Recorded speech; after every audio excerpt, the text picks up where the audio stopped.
প্রকৃতপক্ষে আদালতের রায়কে শ্রদ্ধা রেখে এবং হচ্ছে আইনের কে শ্রদ্ধা রেখে আমরা আমাদের অধিকার বা আমাদের হচ্ছে সম্পত্তির ওয়ারিশগণ আমাদের সম্পত্তিতে যাই, যাওয়ার পরে বিরোধী পক্ষ আমাদেরকে বিভিন্ন গতকাল রাত্রিতে পুরো আমাদের এই শিমুল ভাইয়ের বাড়িতে পুরো বাড়িতে ঘেরাও করে রাখছিল। ঘেরাও করে রাখার পরে আমরা নিরুপায় হয়ে গৃহবন্দী ছিলাম।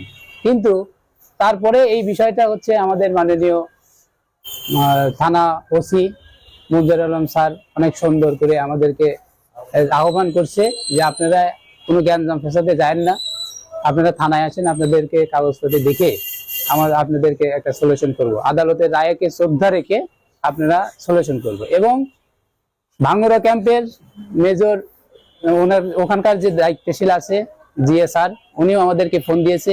ওনার কথা আমরা আইনের প্রতি শ্রদ্ধা রেখে এই জায়গায় আসছি।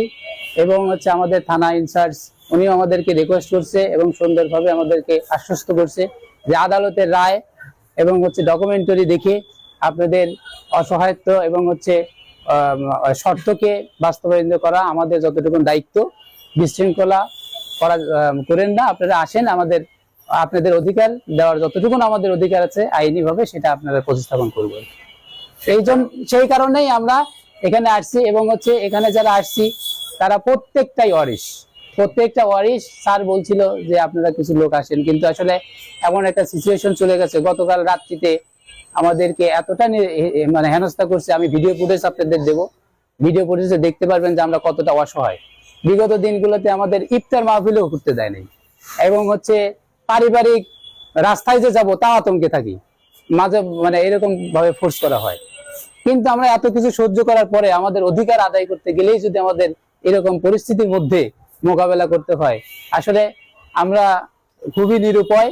এই জন্য আপনাদের মাধ্যমে আইন প্রশাসনকে শ্রদ্ধা রেখে বলছি, আমাদের আদালতের রায় ডিগ্রিকে বেসিস করে আমাদের এই ন্যায্য দাবিটাকে, এই যে আতঙ্কিত জীবনযাপন করছি এটাকে প্রতিস্থাপন করার জন্য আহ্বান করছি মাননীয় ওসি স্যারকে।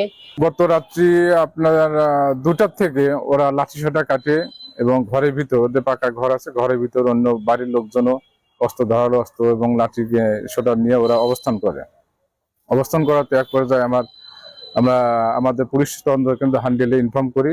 ওখান থেকে ওনারা ইনচার্জ সহ বেশ কয়েকজন কনস্টেবল সহ 8-10 জন ওনারা আসেন। আসার পর অনেকক্ষণ, প্রায় আধা ঘন্টা ওনার গেটে লক করে খোলে না। খোলার পর এক পর্যায়ে ওনার ওয়াইফ খুলছে। খোলার পর এসে পুলিশের সাথে বাকবিতণ্ডা মানে জড়ায় গেছে। পুলিশের হুমকি শুরু কথাবার্তা, পুলিশের ভুয়া একটা মেজর দ্বারা পরিচালিত সেই রকম ইয়ে দিয়ে ফোন টোন দিয়ে ওনাদের হুমকি দামকি দিচ্ছে। তো ওনারা বলছেন না, আপনি মেজর হন আর যেই হন, আমরা ডিউটি পালন করব। এখানে যে একটা রক্তক্ষয়ী অবস্থা হবে এর দায় কে নেবে? এটা আমাদের এরিয়া, এটা আমরাই দেখব। আর আপনি যেখানে আছেন স্যার সেখানেই থাকেন, আমাদের ডিউটি পালন করতে দেন। এই অবস্থান করে ভঙ্গ করে দিয়ে চলে যায়। আমরা সবাই যার বাসায় শেষে চলে যাই।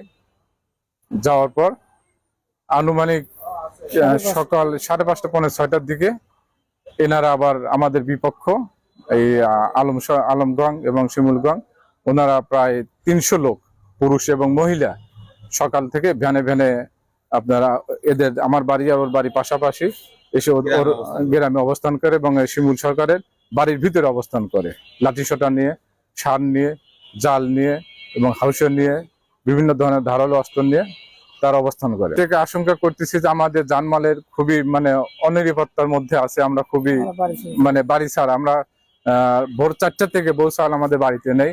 আমি আমার এক ভাই, আমি ভোর 4টার সময় আজানের সময় এসে আমি প্রথমে ইনফর্ম করি হচ্ছে আপনার ভাঙ্গুরা আর্মি ক্যাম্পে।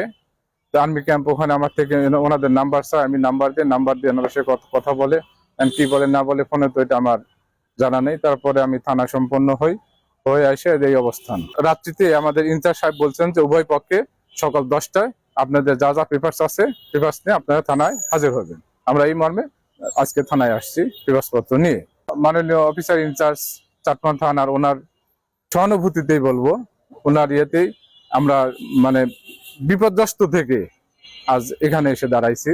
আর যে কথা বলছেন গৃহবন্দী, দেখেন আমাদের লোকবল, আমাদের জনগণ দেখেন, আর ওদের মুভমেন্ট তো আপনারা দেখেছেন। জমি নিয়ে আজকে হান্ডিয়ালে একটা রক্তক্ষয়ী সংঘর্ষের আশঙ্কা ছিল। আমরা গোপন সংবাদ পাই, সংবাদ প্রাপ্তির সাথে সাথেই আমি সেখানে অফিসার ফোর্স মোতায়েন করি এবং উভয় পক্ষকেই আমরা ডাকি। আজকে আমরা উভয় পক্ষের বসবো এবং ইনশাল্লাহ একটা শান্তিপূর্ণ সমাধান করব।